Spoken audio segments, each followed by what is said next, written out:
Praise the Lord, hallelujah. परमेश्वर की स्तुति हो। सबको जय मसीह की। एक बार फिर से परमेश्वर ने यह अभिषेक किया, ये अनुग्रह दिया कि इस समय में परमेश्वर के वचन के द्वारा आप सभी से फिर से एक बार मुखातिब हो सकें आपके सामने। परमेश्वर का धन्यवाद देते हैं इस महान और बड़े अवसर के लिए जो उसने प्रदान किया है। आशा करता हूं कि आप सभी लोग परमेश्वर के वचन में और संगति में लगातार इन लॉकडाउन के दिनों में बने हैं। परमेश्वर का हम धन्यवाद देते हैं कि कलीसिया के हर एक सदस्य को प्रभु ने संभाला है और किसी को भी किसी भी प्रकार की हानि नहीं होने दी है। हम इसलिए परमेश्वर का धन्यवाद देते हैं। मेरे प्रियो, मैं आज फिर से आपके सामने हम जिस भाग को पिछले सप्ताह में हमने रोका था उसी भाग को फिर से हम कंटिन्यू करना चाहते हैं। जैसा कि हमने पिछले बार पढ़ा था कि जैसे नीति वचन से कि जहाँ दर्शन की बात नहीं होती, 29-18 में कि जहाँ दर्शन की बात नहीं होती वहाँ लोग निरंकुश हो जाते हैं। सो मेरे प्रियो, हम में से प्रत्येक के जीवन में एक दर्शन की ज़रूरत है, एक बड़े दर्शन की। आपका दर्शन जितना बड़ा है, अगर आप छोटा सा दर्शन है, आप छोटे से विचार रखते हैं, छोटा सा दर्शन रखते हैं, तो आपकी सीमाएं भी छोटी होती हैं और आपकी सोच भी फिर छोटी हो जाती है। और आपका दर्शन जब बड़ा होता है तो आप कुछ बड़ा करने के लिए सोचते हैं। सो मेरे प्रियो, हम इस बात को आपके सामने फिर से रखना चाहते हैं। परमेश्वर ने जैसा कि निर्गमन 18 अध्याय पर मूसा और यित्रो, मूसा का ससुर यित्रो के वार्तालाप पर हमने रोका था, वहीं से फिर से कंटिन्यू करते हैं कि मूसा के जीवन में परमेश्वर ने एक बड़ा दर्शन दिया। मूसा का जीवन में परमेश्वर ने एक बड़ा दर्शन दिया, एक बड़ा योजना दी। निर्गमन 18 अध्याय का 17 से और 22 पदों तक हमने पिछले बार पढ़ा था। और परमेश्वर ने जब देखा कि मूसा को मैंने जो एक बड़ा दर्शन दिया है, वो बड़ा दर्शन की ओर जिस रीति से मूसा बढ़ रहा है, वो उतने बड़े दर्शन को वो प्राप्त नहीं कर पाएगा। तब परमेश्वर ने उपाय किया और परमेश्वर ने उपाय करके मूसा का एक नज़दीकी रिश्तेदार, उसी का ससुर, मूसा का ससुर को मूसा के पास भेजा, जिसका नाम यित्रो था। और यित्रो ने आकर मूसा से इस बात को कहा। 17वें पद में मूसा के ससुर ने उससे कहा, जो काम तू करता है वो अच्छा नहीं, इससे तू क्या वरन ये लोग भी जो तेरे संग हैं निश्चय थक जाएंगे, क्योंकि ये काम तेरे लिए बहुत भारी है, तू इसे अकेला नहीं कर सकता है। मूसा ने कहा, ये काम तेरे लिए बहुत भारी है और तू इस कार्य को अकेला नहीं कर सकता है। और उसने वार्निंग दी कि जो तू कर रहा है उससे तू भी थक जाएगा और तेरे साथ जो लोग चल रहे हैं वे लोग भी थक जाएंगे। इसलिए अब मैं तुझे सलाह देता हूँ, तू ऐसा कर कि इन्हीं लोगों में से, जो कलीसिया में जो लोग तेरे साथ हैं, उन्हीं लोगों में से कुछ लोगों को निकाल ले। और उनके गुण भी उसने बता दिए और उसने कहा, फिर तू इन सब लोगों में से ऐसे पुरुषों को छांट ले, नंबर 1 जो गुणी हो, नंबर 2 परमेश्वर का भय मानने वाले हों, नंबर 3 वे सच्चे लोग हों, और नंबर 4 वे अन्याय के लाभ से घृणा करने वाले लोग हों। और उसने कहा, 1000-1000, 100-100, 50-50 और 10-10 लोगों पर इन्हें प्रधान नियुक्त कर दे। मूसा सुबह उठकर शाम तक इजरायलियों के मुकदमों को लड़ाता रहता था, मुकदमों उनके बीच में परमेश्वर से प्रार्थना करता रहता था। लेकिन मूसा अकेला पड़ रहा था, इजरायली बहुत सारे थे।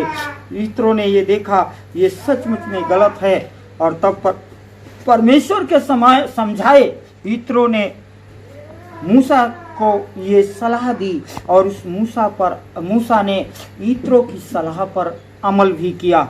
मेरे प्रियो, उसने लोगों को निकाला और लोगों को निकालकर उनमें से 10 50 50 100 100 50 50 और 10 10 लोगों पर उन्हीं लोगों में से नियुक्त कर दिए कि तुम इन लोगों के लिए न्यायी बनो। मेरे प्रियो, मैं इस वचन के द्वारा आपसे इस बात को कहना चाहूँगा। एक और वचन मैं आपके सामने इस समय पढ़ना चाहूँगा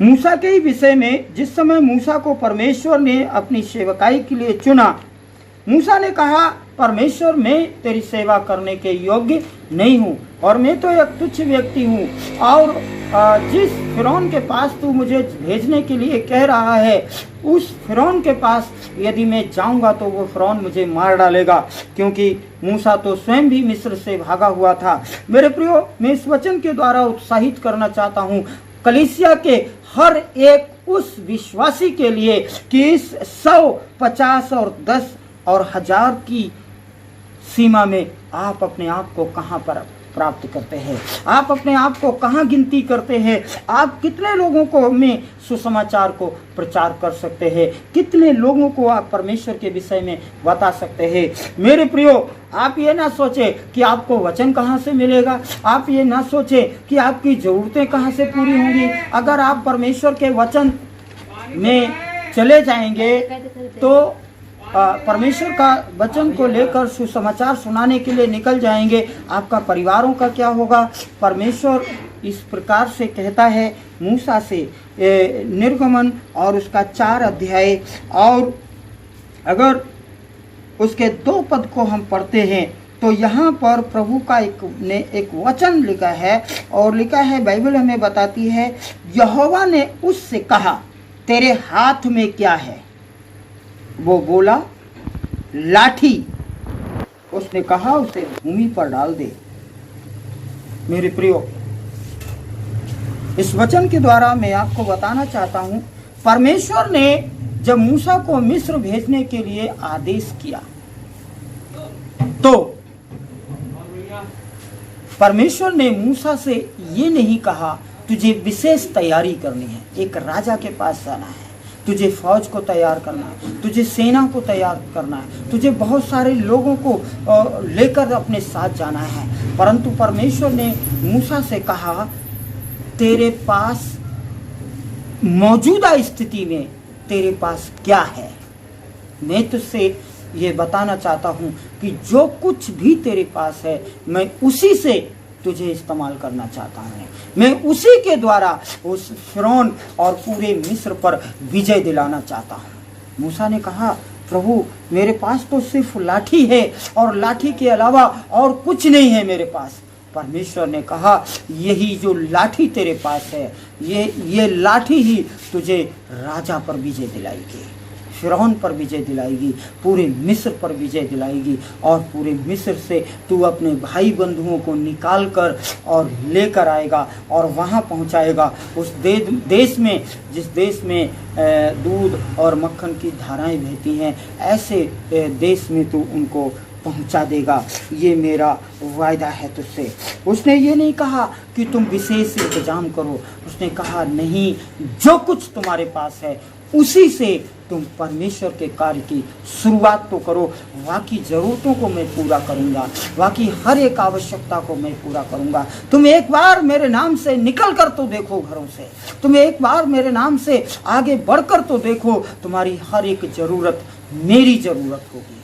क्योंकि सुसमाचार में स्वयं प्रभु यीशु मसीह इस बात को कहता है, तुम मेरे छोटे से छोटे दासों के साथ जो कुछ भी करते हो, जैसा भी व्यवहार करते हो, वो सब तुम मेरे साथ ही करते हो, वो सब कुछ तुम मेरे साथ करते हो। मेरे दासों को अगर भूखा देखकर यदि तुम खाना खिलाते हो तो वो मुझे ही खिलाते हो। मेरे दास को नंगा देखकर तुम वस्त्र पहनाते हो तो मुझे ही पहनाते हो।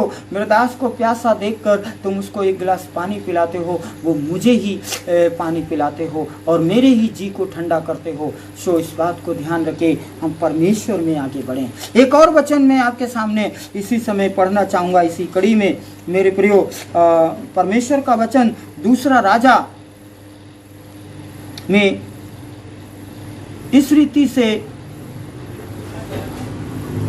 लिखा हुआ है यहाँ पर, उसका 4 अध्याय में परमेश्वर ने एलिसा और एक विधवा स्त्री का वार्तालाप है। और यहाँ लिखा है 4 अध्याय का दूसरा राजा उसका 4 अध्याय और पहले ही पद से मैं पढ़ रहा हूँ। भविष्यवक्ताओं के चेलों की पत्नियों में से एक स्त्री एलिसा की दुहाई देकर कहा, तेरा दास मेरा पति मर गया और तू जानता है कि वह यहोवा का भय मानने वाला था और जिसका वह कर्जदार था वो आया है कि मेरे दोनों पुत्रों को अपना दास बनाने के लिए ले जाए। एलिसा ने उससे पूछा, मैं तेरे लिए क्या करूं? मुझे बता कि तेरे घर में क्या है। उसने कहा, तेरी दासी के घर में 1 हांडी तेल को छोड़ और कुछ नहीं है। मेरे प्रियो, 1 हांडी तेल, और उस 1 हांडी तेल से परमेश्वर ने अपने दास की पत्नी और उसके बेटों के ऊपर का कर्जा, संपूर्ण कर्जे को उतार दिया और उसके घर का तेल समाप्त नहीं हो पाया। यदि हम इस पूरे चैप्टर को आगे पढ़ते हैं तो परमेश्वर का वचन बताता है कितनी अद्भुत रीति से परमेश्वर ने कार्य किया। मैं अगले सप्ताह आपको इसी विषय पर फिर से परमेश्वर का वचन बताऊंगा और मैं इसी विषय पर फिर से आगे बढ़ूंगा कि किस रीति से परमेश्वर आपकी ज़रूरतों को पूरा करेगा, किस रीति से परमेश्वर मेरी ज़रूरतों को पूरा करता है, किस रीति से परमेश्वर अपने तमाम दासों की ज़रूरतों को पूरा करता है। आप में से हर एक परमेश्वर के सेवक की और जो कोई भी परमेश्वर की सेवा करने की इच्छा रखता है, आपके पास जो कुछ भी है आप उसी से आगे बढ़ें। आप विशेष की इंतजाम ना करें। विशेष इंतजाम के पीछे यदि आप लगे रहे मेरे प्रियो, आप सेवकाई में आगे नहीं बढ़ पाएंगे और परमेश्वर की सेवा में फिर आप पीछे रह जाएंगे और खो जाएंगे। इसलिए आपको भीड़ में खोना नहीं है, इस भीड़ में से निकलकर अपने आप को साबित करना है कि मेरे पास जो कुछ भी है मैं उसी से परमेश्वर की सेवकाई को आरंभ करता हूँ। Praise the Lord. प्रभु इस वचन के द्वारा आपको बड़ी आशीषों से परिपूर्ण करे और अपने अनुग्रह से परिपूर्ण करे। छोटा संदेश मैं चाहता हूँ कि इसको अवश्य आप लोग सुनकर और अपने जीवन में इसको लागू करें। प्रभु आप सबको आशीष दें। सबको जय मसीह की।